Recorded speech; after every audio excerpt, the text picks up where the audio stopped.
atanu impunzi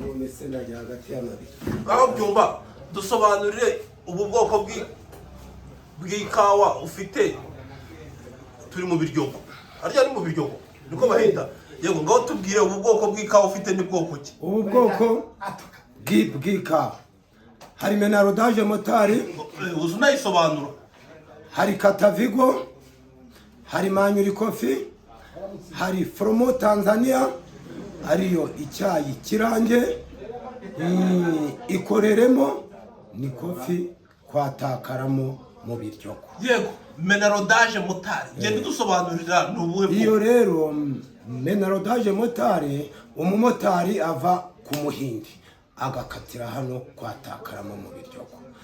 Katavigo nayo abashoferi batwara Vigo bakatira hano kwatakaramo mu biryogo.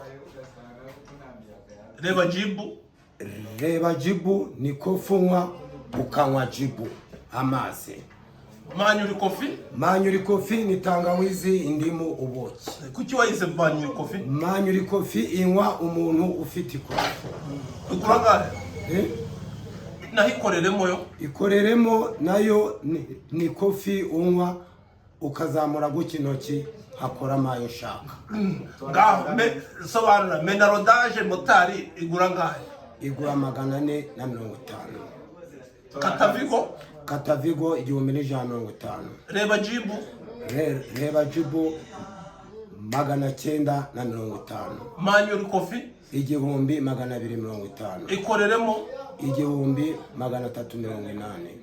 Abakiriya se baraboneka? Abakiriya bake beza kandi ingeri zose abanyarwanda nuko bamaje kumenya ubwiza bw'ikawa y'u Rwanda kwatakaramo mu biryogo hepfo ya Kafirizone. Ese kuki wise takaramo?